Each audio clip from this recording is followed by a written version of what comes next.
네, 안녕하세요. 오늘은 이제 성동의 정의당 청년이 권준도 씨를 만나보러 왔습니다. 박수. 네. 오늘은 학생위원회의 느낌을 물씬 살려서 반말 인터뷰를 네네. 진행하려고 하는데 혹시 반말을 해도 될까요? 했잖아요. 왜 그러세요? 네, 제가 평소에 존댓말을 좀 우리 첫 번째 질문은 성내동과의 인연이 있다고 했는데 그 인연이 어떤 건지.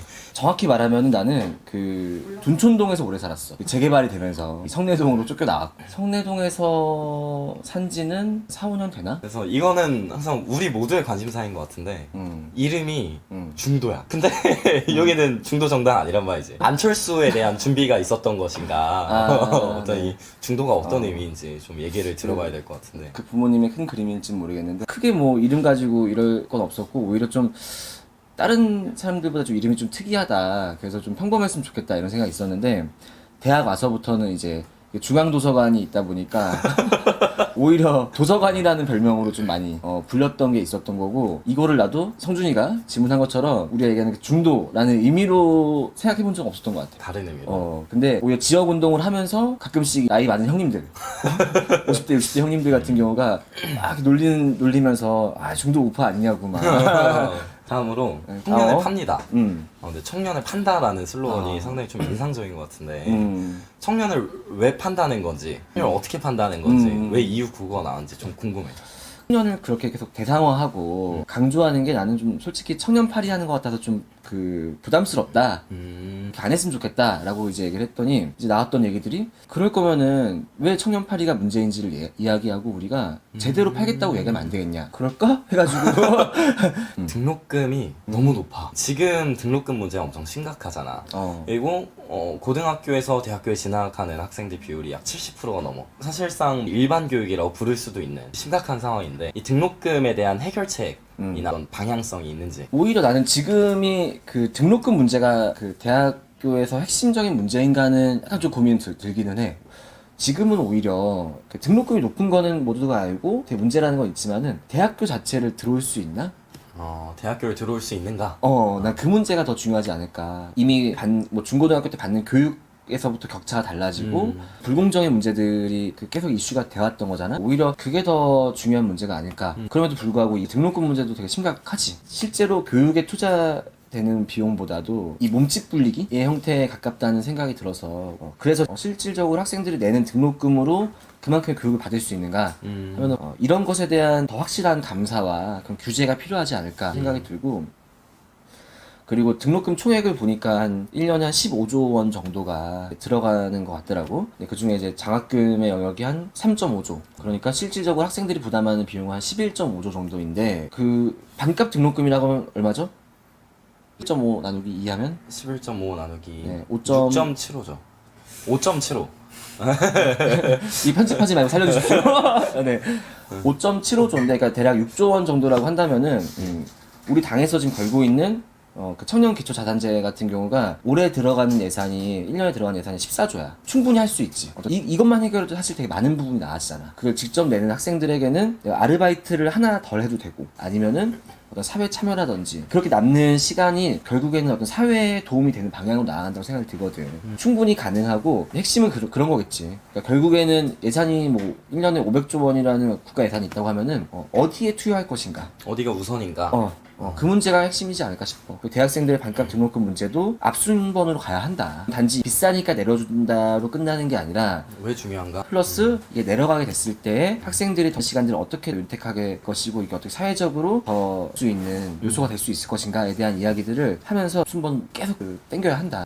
이제 1인 가구가 이제 확 늘어가고 있단 말이야. 여성들이 안심할 수 있는 어떤 이런 정책이나 대안이 있을까? 성내 이동이랑 천호 2, 3동 같은 경우가 골목이 엄청 복잡해 있고 되게 외진 곳도 많고, 근데 문제는 여성 1인 가구들은 거기에 많이 산다는 거야. 나름대로 그 지자체나 이런 데에서도 좀 거리를 조성한다거나 이런 좀 나아지고도 있긴 하지만, 여전히 아직도 사각지대가 더 많은 편이다. 그래서 이 문제를 좀 안 그래도 건드려야겠다 생각이 들어가지고 핵심 공약 중에 하나로 생각을 하고 있어. 예를 들어 가장 기본적인 거는 무길이라고 해서 그냥 바닥에 페인트로 그 노란색 이렇게 해놓는 거. 그래서 그거 보고 이게 뭐 도움이 되겠어? 라고 했는데, 차이가 있긴 하다고 하더라고. 근데 그것만으로 끝나면 좀 아쉽다. 그래서 가장 심각한 성내 이동 종합 세트처럼 가야 된다. 길도 깔아주고 CCTV도 설치하고 인력도 더 하고 사실 이 자체가 또 일자리 창출의 영역도 있기 때문에 충분히 더 좀 패키지처럼 만들면 여긴 정말 안심한 길이구나. 그러면은 여기에서는 그런 일이 발생할 수 없다라고 하는 인식을 심어줄 수도 있고 청년을 파는 후보에게 우리 당의 공약을 보면 청년 기초자산제,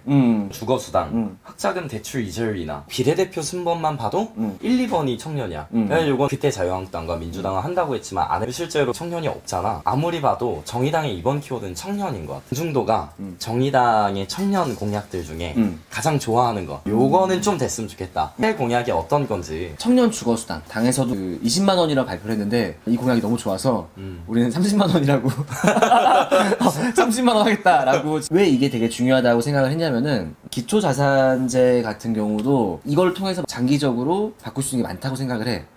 근데 가장 직접적으로 당장 달라질 수 있는 게 뭐냐라고 했더니 난 주거수당인 것 같거든. 이거를 받는다고 하는 것은 단지 월세를 지원하는 것으로 끝나는 것이 아니라, 그러니까 실제로 내가 활용할 수 있는 비용이 30만 원이 더 늘어난다는 얘기거든. 그렇지.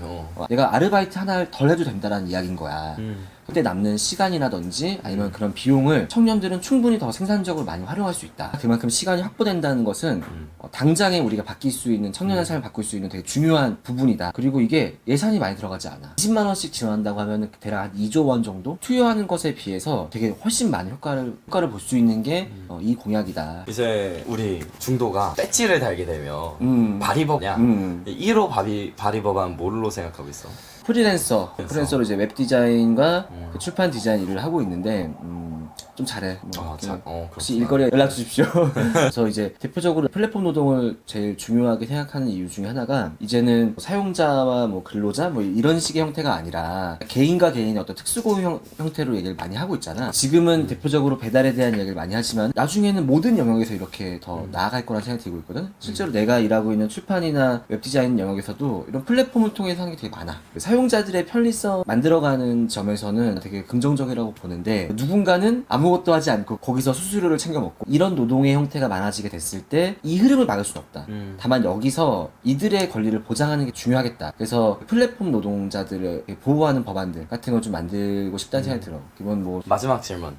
네. 청년을 팝니다. 그거가 있잖아. 본인은 청년이? 일단 그 정의당 기준으로 이제 한 11개월 남았고 11개월. 정의당에 규정돼 있는 청년의 나이는 공식적으로 만 35세 이하였나? 본인이 생각하는 이 청년이라는 거, 청년 정치란 어떤 건가? 이런 구호들이 너무 많이 쓰이고 있잖아.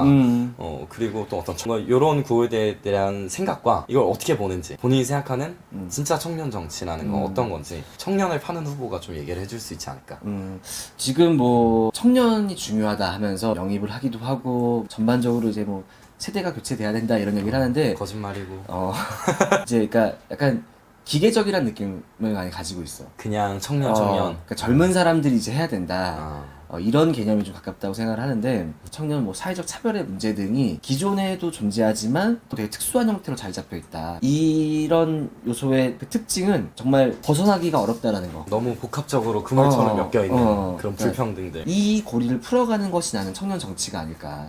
청년 당사자가 해야 청년 정치라고 생각을 하진 않아. 그러니까 이 문제를 해결하는 자면 누구나 그 어떤 청년 정치라고 이제 이야기할 수 있다고 보고, 남들과 다른 방식으로 청년팔이를 하겠다. 결국에는 그런 불평등 속에 있는 청년들이 직접 할 수 있도록 만들어주는 게 되게 중요하겠다. 이제 우리는 인터뷰가 끝났으니까 다시 존댓말로 돌아가도록 하겠습니다. 그럴까요? 네, 위원장님. 후보님 마지막 선거를 잘 마치시기를 바라고요.